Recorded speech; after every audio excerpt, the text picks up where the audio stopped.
Wimdaily and welcome back to my garage. My name's Fred Hope. My username's EpoDurf, which is Fred Hope backwards. And today we're going to try and get this Honda Cub 90 that I've been using as a trail bike ready for MOT. We're going to see what's broken, fix what needs fixing, and also have some Bahlsen TET specific tea and biscuits. Let's rip it. So despite this looking like a geometric representation of a snake's wedding, this is actually the wiring diagram for the Honda Cub, and I'm hoping that it's going to help me make the indicators or turn signals work. I've already spotted that there's a bolt missing, a slightly bent foot peg, a slightly bent gear selector, so we'll do all that and just check everything over to make sure that the MOT man won't be sad about it. One thing I definitely know I'd like to do is replace the starter motor, because currently you turn it on, you press the start button and nothing good happens, so you have to kick start it or like roll start it.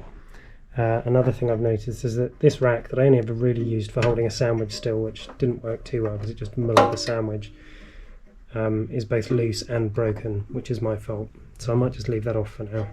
We've got a 10mm here. We also have this little issue to resolve, which is that the exhaust sounds like a tambourine full of keys being shaken. So we move up a couple of mil. These are 12mm. They're not held on very well, which I'm going to offer some advice here. If you too are going to do some trail riding on your Honda Cub, go around tightening things up before every ride and maybe Loctite the important stuff. I didn't do it, it's just that I wish I had. Okay, decision made. This guy isn't going back on for the simple reason that I haven't used it very much, and it makes taking the petticoat off a much longer job than it needs to be, so toodaloo. I've gone for the, broadly speaking, two sides method, so anything that came off the right hand side of the bike lives there, anything off the left hand side of the bike lives here. Okay, off with the petticoat. And of course you've got the permission to talk sticker, very important if anyone's having trouble upstairs. Talk about it and be ready to listen to someone that might be having a bad from upstairs as well. Petticoat off. Now this is as I'm finding it. I'm pleased to see that there's no kind of big bend or cracks in this. There's some grass in there and some grub and whatnot. But this is the guy that we're going to change. Starter motor. So we've got a fresh one here. £15 brand new. So take that out, it's like Meccano, take it out, put this in and hope the connectors line up. Okay, I'm round here. I'm looking at this big, thick, juicy, succulent lad here. The protection on the cable's starting to wear down, but here is the connector block and I'm hoping they're going to join up. So it might be that water's got in there and made it sad. Let's have a look. Doesn't look too bad, to be honest, but let's get this guy in and see how we do. Okay, the demoralisation set in early on this one. We've got a single pin plug on here. We've got a 2-pin plug on here. This one's got a nice juicy succulent earth, as well as a big thick live cable. This one has just got a somewhat aged single pin plug. And I can't actually see where the earth is on this, so let me get it off and we'll see if we can figure it out. Worth noting that even if this starter motor issue isn't resolvable straight away, it's not actually an MOT failure. An American man and his wife that have been watching the videos came to Wiltshire the other day and I met them, had a lovely time. He gave me a wondrous gift of a number plate. Cheers, Steve. How he knows me so well from just watching the videos, I don't know. But the MOT is just a test of sort of roadworthiness of the vehicle on that day, and it's valid for a year. So testing things like starter motors and quality of paint work and whether there might be a little crack in a fairing and stuff, but none of that matters. It's basically, does it start? It doesn't even have to start actually. Just brakes, suspension bushes, tyres, sticky throttle cables, just basic safety stuff.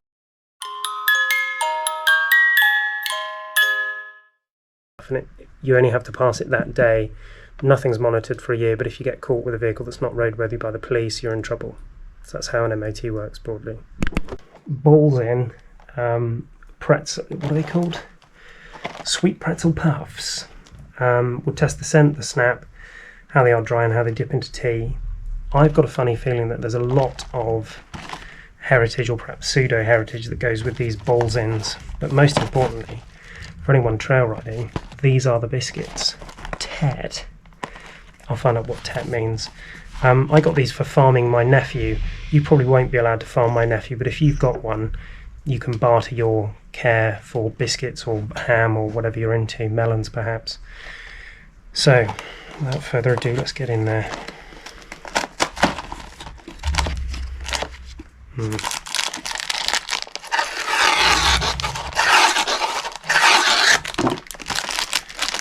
They're in a tray, which somewhat protects them. They look fissile, I would say.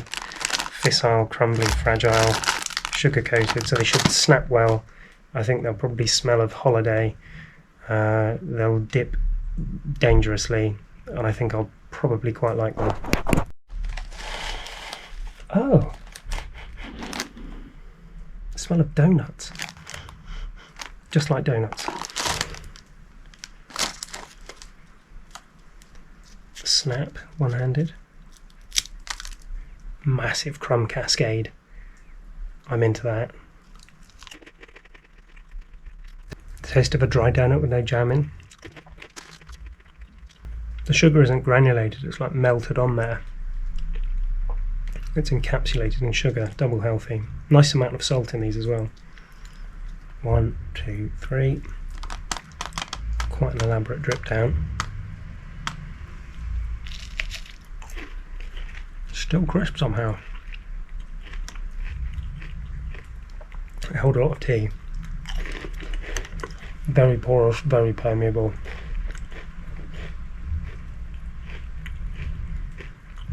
I think the best way to consume these would be to have them dry and swirl tea afterwards. Thus, I think dipping them doesn't add a lot because most of the tea runs out anyway and it doesn't soften them up much, and I think the thrill with these is the crunch.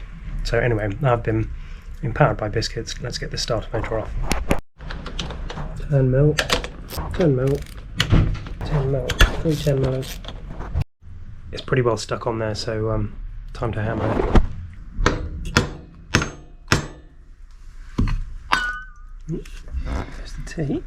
Potentially being a destructive imbecile here, so I've managed to hit the starter motor off that way, but I think there's a chain that runs around here. Again, keeping the bolts in order. Looks like there's some good potential to ball things up in here. There's a chain and a tensioner and wires, and let's have a look. Comparing notes, they look broadly the same. I had that working a second ago.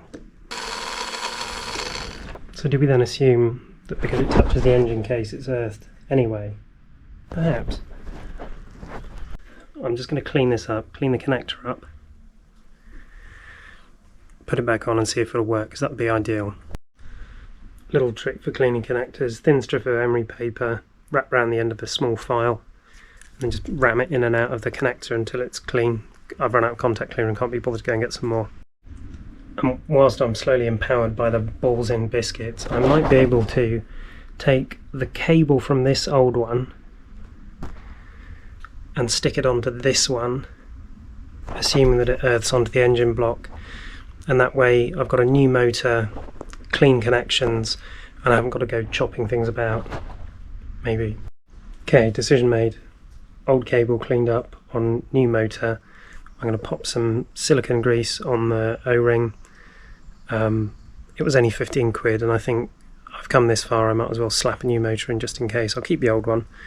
But yeah, just to get the job done and get it starting, let's see. A continuing mystery. New motor on, good connection. And it only goes sometimes.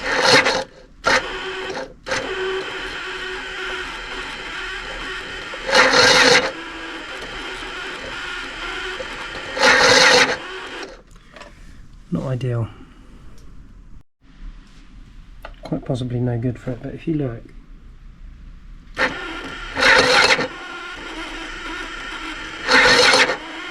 it'll do a revolution and then stop. There I was thinking it was a crap earth. It's not.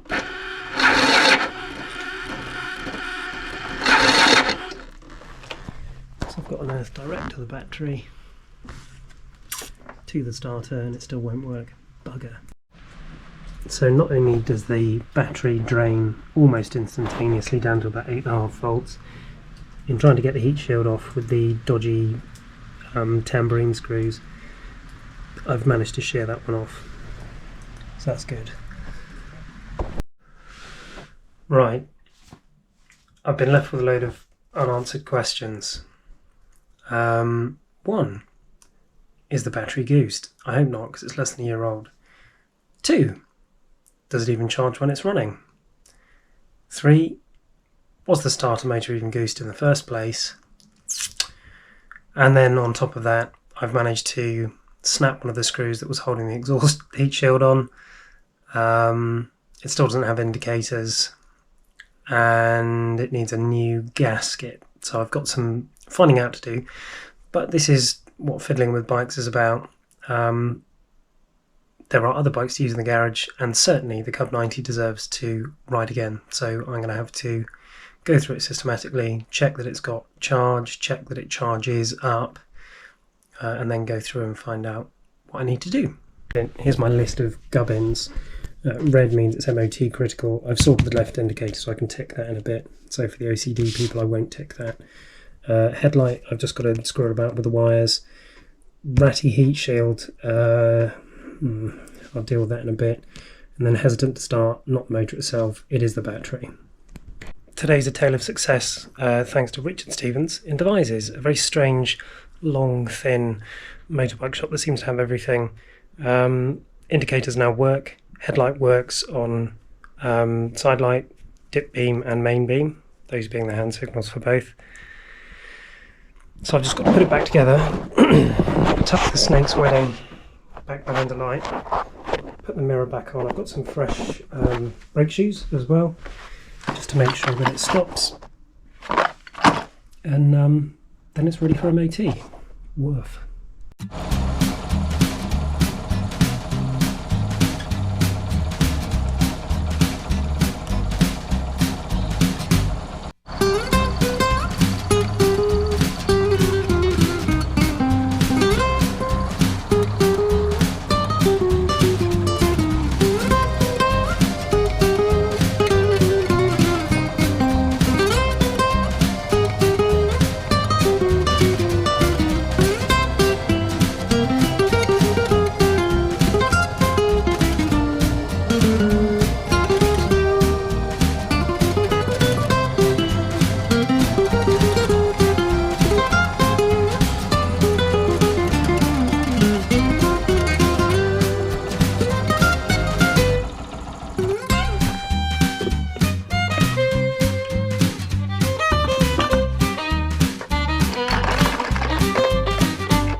Despite it being done, you can see I've absolutely obliterated my thumb doing that.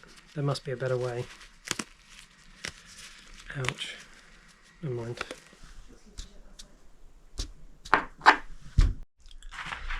Deep and unbridled joy. We have got a pass certificate.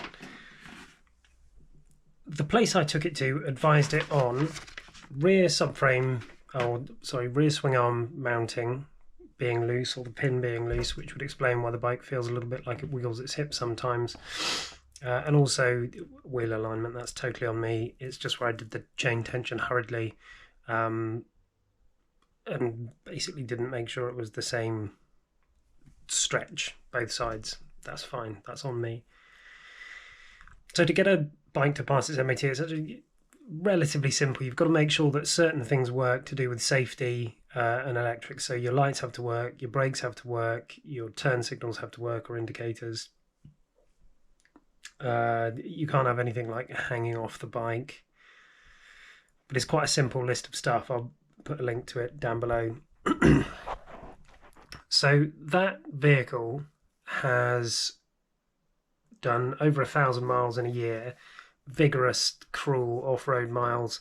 It didn't really take that much to get it back to MOT worthiness, and there's a little bit to do to make it perfect, so I'll sort those advisories in my own time, but it's safe to use for another year. I'll do some quick man maths to figure out exactly what it cost. I'll let you know.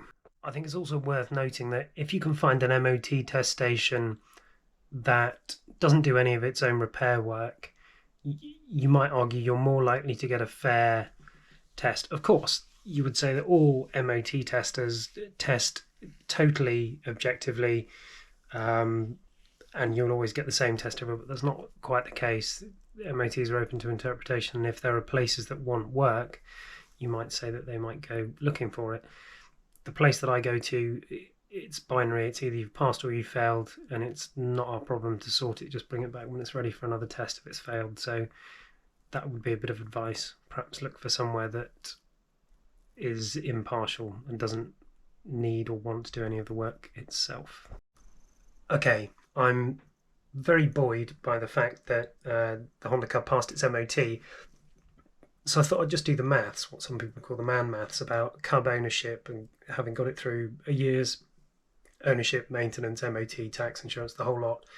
So the cost of the bike was £700, and with everything I've done to it, tyres, shocks, starter motor, front on repair, oil change, steering head bearings, cush rubbers, chain sprockets, exhaust repair kit, carb rebuild, air filters, mirrors, that's £1,049.33. The fuel cost per mile I've equated to 5 pence per mile, assuming £1.43 is the average price for fuel, and it does 120 miles to the gallon, which I've done the maths on. Running costs over and above that, tax £24 a year. Insurance for me was £72.78. Yours will vary. On the day of the week, the moon phase, the temperament of the person on the other end of the phone that's doing it. The MOT cost £29.50. So the ownership costs of £1,049, MOT at £29.50, insurance at £72.78, and tax at £24.40, and total fuel costs for 1,000 miles that I've ridden, quite hard, was £53.20. So assuming that there is no residual value to that motorcycle whatsoever, it's cost me £1.25 per mile for a year of fun, and that's it. I'll never see that money again, and I'm back to scratch. The bike evaporates, but the bike doesn't evaporate. Let's say it had a residual value of just £500, that would only be 74p per mile. To outright own and use a vehicle, I think that's quite good. However, a £500 cub in this country is quite rare, so let's look at if the residual value was, let's say, 750 quid. That would be 49p per mile, and you've got 750 back in your pocket. If the value of it is £1,000, it's only cost 23p per mile. So if you use it for a year, maintain it, tax it, insure it, MOT it, and then sell it for £1,000 afterwards, it's only cost you 23p per mile, assuming you've ridden 1,000 miles.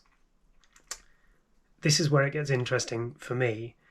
If the value is £1,250, which is still quite a cheap Honda Cub in this country, especially for a well-maintained one, I've actually made 2 pence per mile to own, use, maintain, have fun with a motorbike for a whole year. If it's worth 1,500 quid, which lots of them are worth more than that too, 28p per mile back in your pocket if you sold it after a year of ownership. And it just keeps going up and getting more exciting. 1,750 quid, 53p per mile back in your pocket. If it's £2,000, the £2,000 Honda Cub is not an unusual thing. I don't think mine is, by the way. This is just for reference. 79p per mile back in your pocket. And finally, if it's a £2,250 Cub, some are even more than that, £1 per mile someone is effectively giving you to use, maintain and enjoy that motorbike. So food for thought. I've got the Cub through its MOT, woohoo, and I've just looked at the costs, and it seems to make sense, and especially at the moment where everything is unsure and people are worried about the future and money and cost of living and cost of travel. If you're really, really struggling and you can only afford one vehicle and it has to be the very, very, very cheapest possible, but you need it to start and run and take a kicking, I think I've made a really compelling case for a Honda Cub there. Anyway, thank you for watching. Have a look at my other videos, and I'm going to go and see how much some subframe bushes are, swing arm bushes, and I'll get my chain tensioners set right so that the wheel alignment's perfect. Thank you very much.